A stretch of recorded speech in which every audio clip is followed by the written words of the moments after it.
Yop les pilotes et bienvenue dans le paddock pour ce nouvel épisode de Test Drive avec une voiture que je n'aurais vraiment jamais pensé vous montrer puisque je connaissais même pas cette voiture ce matin avant d'arriver à cette balade de Cognelet puisque c'est lors de cet événement que j'ai l'occasion de faire ce tournage.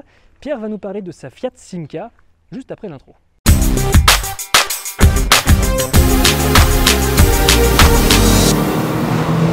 Pierre, bonjour. Bonjour. Merci à toi d'avoir accepté de nous présenter ta voiture. C'est une Simca Fiat de 1936, donc les Français avaient décidé d'imposer une taxe à la fabrication, à l'importation des véhicules. Donc pour ne pas payer cette taxe, ils ont fabriqué les Simca, enfin la Fiat sous le nom de Simca, donc en France, à Nanterre. Donc c'est une 1936 Fiat Simca Ardita. C'est un moteur 4 cylindres de 2 litres avec culasse aluminium et qui lui fait 55 chevaux. Culasse aluminium déjà à l'époque. Déjà à l'époque. C'était déjà une belle évolution à l'époque. C'était déjà une belle évolution et ce qui lui permettait de gagner quelques chevaux par rapport à la culasse en fonte. Et quelques kilos aussi, par la même occasion. Aussi. Tu as une idée du poids qu'elle fait ou pas du tout? Non, je ne saurais pas te le dire exactement. On va essayer de trouver l'information. Si je la trouve, eh bien, je vous la donnerai bien sûr. Est-ce que tu peux nous ouvrir le capot pour qu'on voit un petit peu la bête? Ou la belle, j'ai envie de dire. Ah.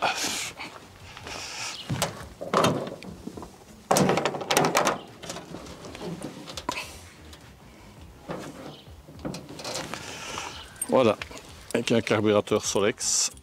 Au niveau électricité, elle est passée 12 volts. Elle est d'origine 12 volts. Par contre, c'est des soupapes latérales. Alors, on va passer un petit peu à l'arrière de la voiture. Par rapport à la Fiat italienne, ici, c'est ce qu'on appelle la queue de pie. Généralement, les Simca Fiat, les Fiat italiennes sont coupées droites à l'arrière. Et donc ici, ça lui fait une Donc, silhouette plus élégante. Plus élégante. Et il y a eu 2200 exemplaires de produits. Donc, Ce qui est pas mal quand même. Ce qui n'est pas mal, mais ce qui est très difficile pour retrouver des pièces à l'heure actuelle. Et c'est un problème sur lequel on reviendra un peu plus tard dans la vidéo. Au niveau du coffre, donc, il est assez rempli. On peut voir la trace de la roue de secours qui est à l'intérieur. Voilà, voilà. Donc la roue de secours donc, qui revient au-dessus. Et le matériel de survie, j'ai envie de dire, sur les balades. Obligé. On ne sait jamais avec des voitures plus anciennes. On a les durites, on a tout ce qu'il faut pour changer s'il y avait un souci sur la route.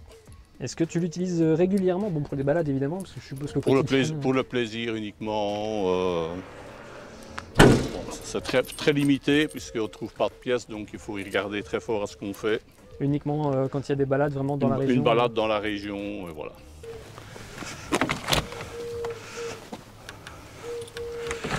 C'est une voiture avec les portes suicides. Porte suicide effectivement, pas de montant. Ford n'a rien inventé avec le B-Max. Et je vois les accoudoirs sur la banquette arrière côté porte. J'avais jamais vu ça. Voilà. Il y a des petites attentions qu'on ne trouve plus dans les voitures modernes. Voilà, évidemment la caméra, voilà, William a de toute façon l'image. Siège rabattable. Ce qui permet du coup de charger quelque chose de plus long s'il faut. Je connais une personne qui a transporté une table ronde au-dessus de sa tête. Elle est rentrée directement dans la voiture sans la démonter. Nous avons déjà tout l'équipement avec une pression d'huile, un kilométrage, l'horloge et le réservoir. Quantité d'essence, un accélérateur manuel, un starter et une avance à l'allumage pour le démarrage. Donc, et la clim de l'époque qui permet... La clim de l'époque avec la vitre. On ouvre la vitre et on a la clim de l'époque. Avec quand même un volet qui permet d'ouvrir et d'amener de l'air dans la voiture. Au niveau du chauffage, tu récupères la chauffage, chaleur, on récupère la chaleur du moteur qui est déjà bien de lui-même, chauffe très fort. Donc, il y a un chauffage, voilà, il n'y a pas de chauffage. Moderne comme on l'a encore aujourd'hui. Non, mais... non. Et alors donc au niveau des leviers, donc la boîte de vitesse, le frein à main. La boîte de vitesse, le frein à main, 4 vitesses. 4 vitesses, ok. 4 vitesses. C'était au niveau de la gamme à l'époque chez Fiat et chez Simca, du coup, c'était une berline haut de gamme berline haut de gamme, oui. Ça explique la boîte 4, donc déjà à ce moment-là. Alors à l'arrière, On a donc c'est des lumières d'ambiance, j'ai envie de dire, à l'arrière. C'est l'éclairage, mais bon, qui se commande par l'arrière. Il y a un interrupteur à l'arrière. C'est l'éclairage de l'habitacle pour l'arrière.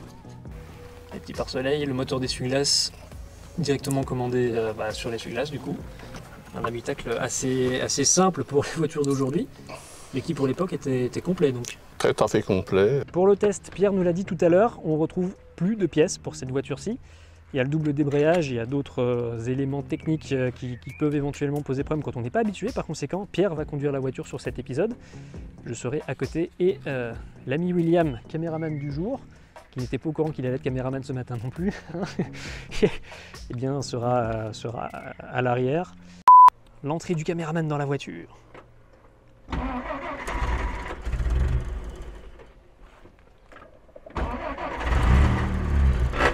Donc tu ne tires pas sur la courroie parce que c'est pour ouvrir la porte. Voilà.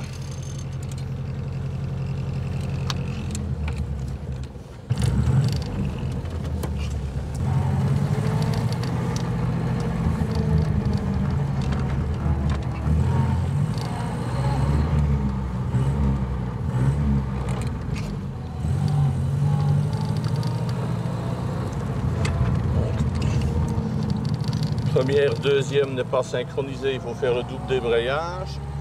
Troisième, quatrième, là, elles sont synchronisées, pas de problème. C'était le début à l'époque. Ouais.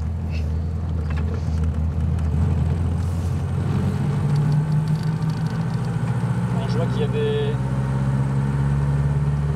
ailerons entre guillemets sur les essuie-glaces.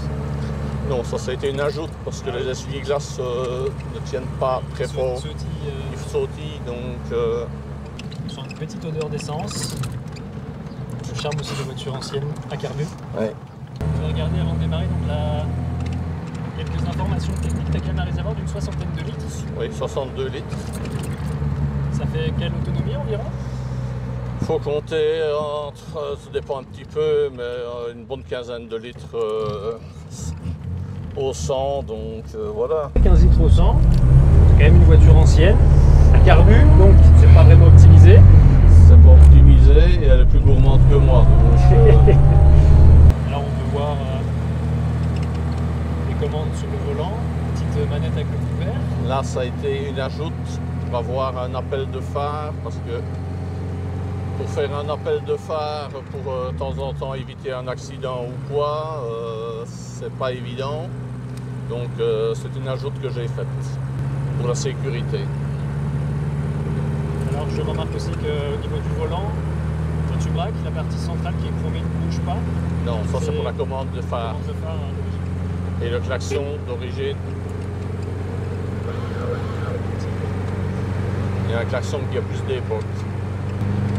Effectivement, pour l'essuie-glace. Comme avec l'aileron. C'est pas une réussite.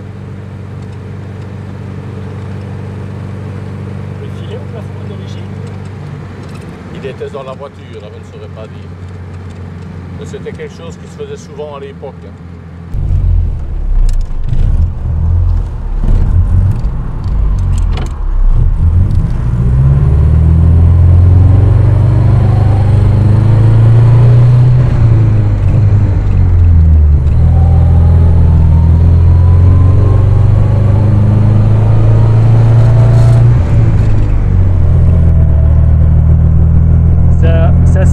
Parce que j'ai l'impression qu'en termes de position de conduite, c'est assez proche de la Mazda MX-5 en fait.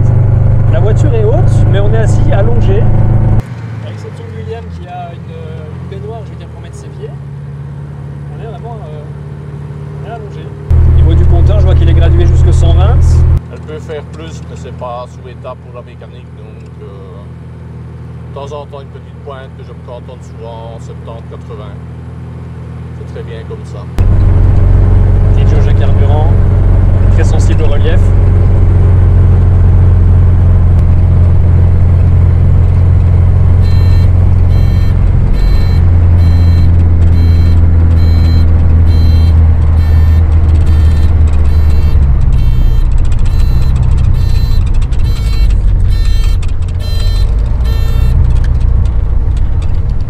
Je mesure qui était donc le clignotant.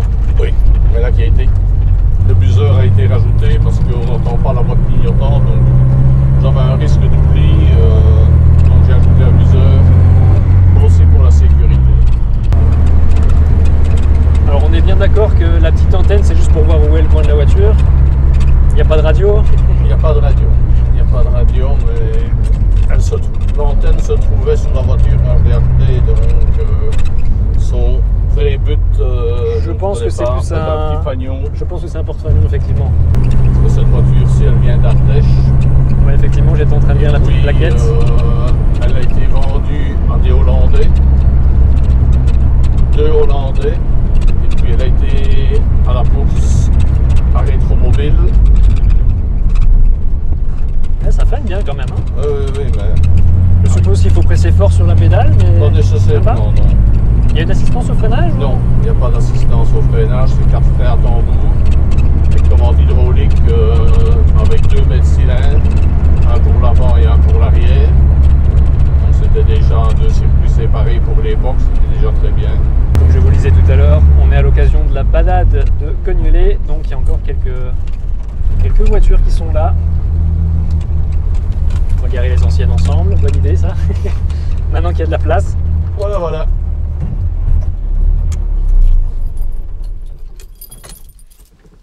Hop. Particulier quand même le levier de frein à main qui revient dans les pieds du passager avant. Mais qui gêne pas quand on roule, c'est le principal. Il fait bon dans la voiture. J'ai gardé ma veste, c'était peut-être une erreur technique. J'avoue que même moi... Chauffage naturel.